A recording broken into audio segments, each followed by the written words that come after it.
Hello, my name is Paul Arnold. I'm sometimes known as the Stuttering Professor. I'm a strategic planner, facilitator and trainer, amongst other things. And as you see, I've read a lot of books and I've summarised over 50 business-related books. And today I want to talk about this one of the all-time classics, Start With Why, by Simon Sinek. You know, how great leaders inspire everyone to take action. Now, the one-liner is that you've got to tell people the why, your purpose, the higher reason of a task and a project to get people more engaged.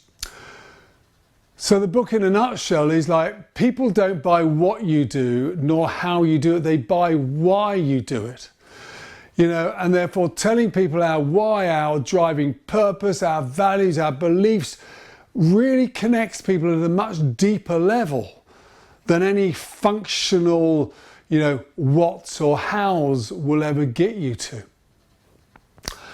And it also helps brands differentiate themselves and also leads to greater loyalty to that brand, higher price points, and more successful future new product launches. You know, it also helps the organization because the why helps attract the right type of people who want to really be in your organization, and basically also helps to maintain loyalty and sort of, maintain resilience when times are getting tough. And the why works for the leader because, the why inspires others to follow. We need to want to follow a person, not, be told we have to follow them. And therefore, it actually is the fundamental reason why you get people to come and follow you. So the book itself has 4 sections. It's about why, it talks about brands, it talks about organizations, and talks about personal leadership. So let's go through those 4 very quickly. So about why. And makes the point that every company knows their whats and hows, but most have lost touch with their whys. Now, the why is the purpose, the cause, the belief. And it's this idea like, why should people care? What's it all for? Why should you get out of bed in the morning? And question to yourself, why did you first start doing what you did? And what's your cri de coeur? What's driving you? And it's this inner momentum that is critical for success and motivates to push on through.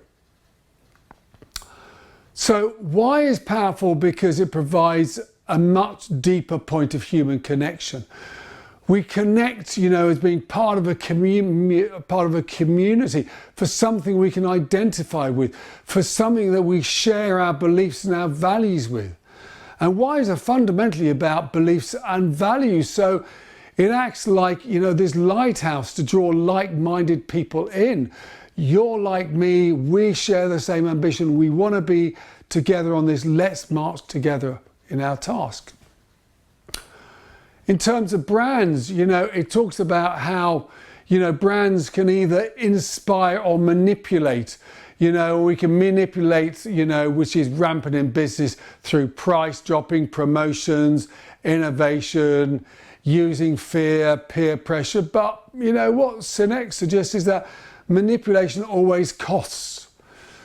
And the question is, how much is a brand prepared to pay to get the loyalty it wants? And therefore it's very an artificial way of pulling people in. And mentions, that brands, like most addictions, are focused on just getting short-term highs, and they're blind to its long-term effects. And, we need to be very careful that we are doing the right thing all the time, which is where the why comes in. There's also a thing about there's an over-focus on competition going on, in the sea of sameness, and there's very little real differentiation that goes on, and most companies believe people buy their products due to its superior quality, service, etc. But these are, in the end of the day, sort of nuanced differences. Versus the competition. There's all the work done in How Brands Grow talks about, and therefore they're deluding themselves. And therefore most brands are locked into outdoing the competition rather than really focusing on their own merits, they've really got to row their own race in this sense.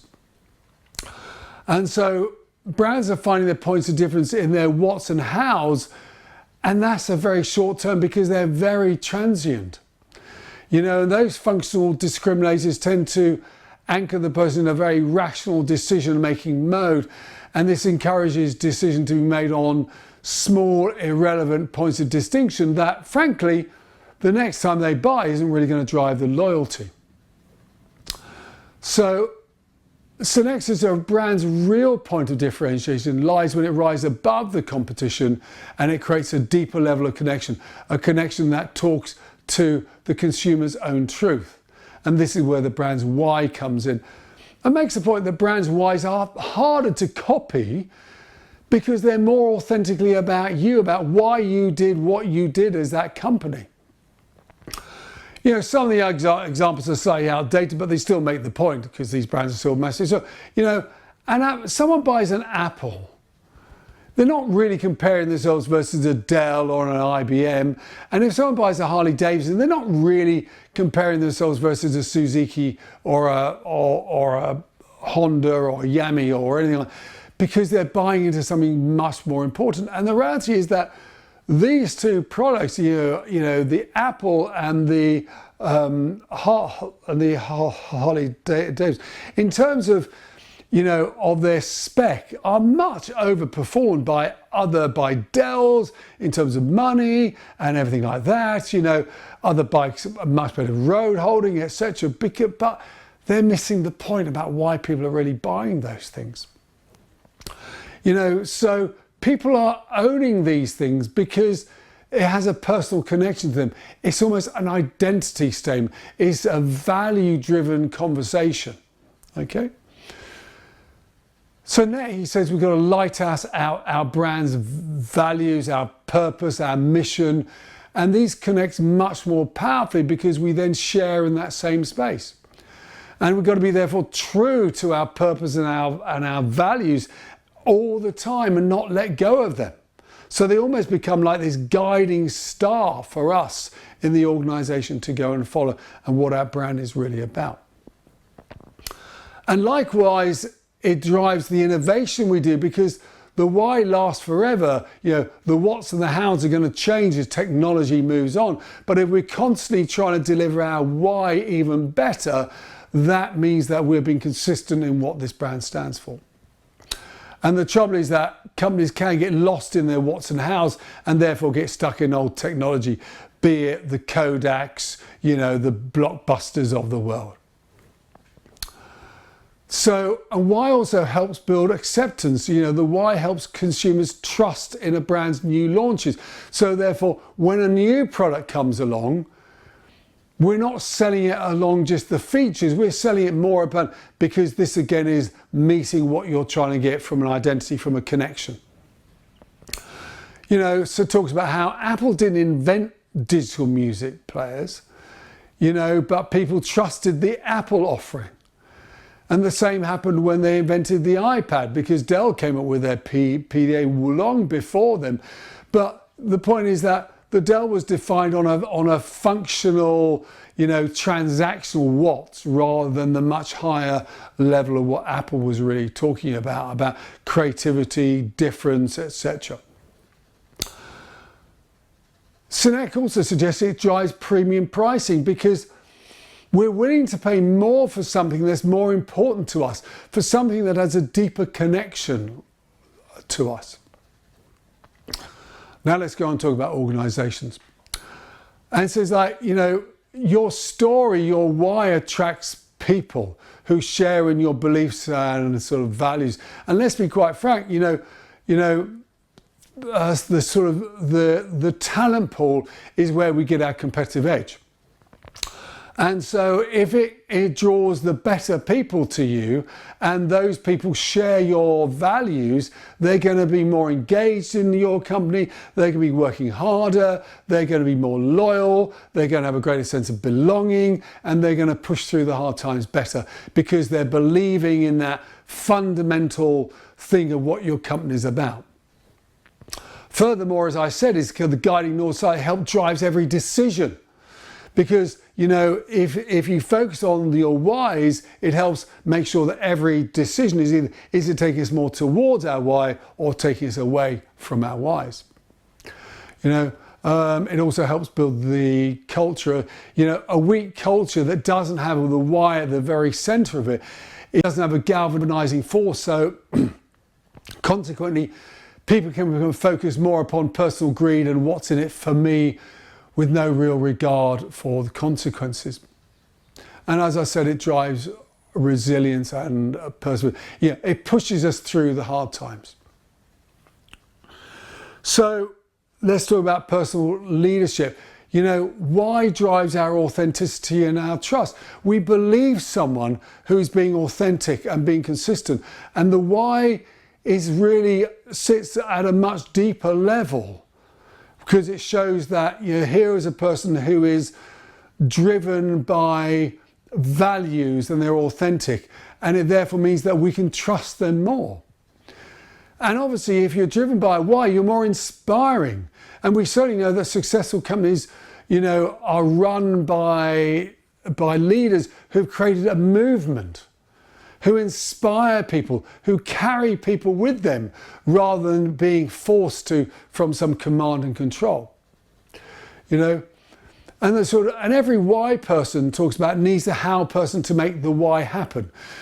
So I talk about Martin Luther King had Ralph Abernathy, Walt did this and he had his brother Roy, Bill Gates had Paul Allen, and Steve Wozniak was Steve Jobs' why man. You know, and the why types are visionaries and optimists, but the how types are really practical. They're the ones who are going to make the why happen. So let's critique the book. Look, you know, it's a great book. You know, it's a great principle. And I would say the TED Talk is really good, frankly, better than my talk. You know, and you're going to get 80% of what you want from that one. And the book is readable, it's fine, it's easy to flow, but it's quite repetitive.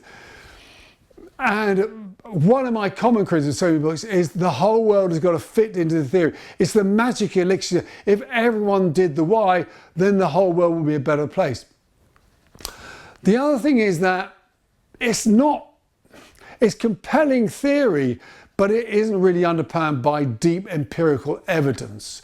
You know, and, you know, they quote some examples, but every example you can quote, you can always quote a counterexample. So that is never really providing empirical evidence, you know, and he has a habit of making broad sweeping statements that fits the facts to suit his own. That the iPhone was all about purpose, not function. What? No, I'm sorry. The iPhone was as much about functionality. It brought cameras in.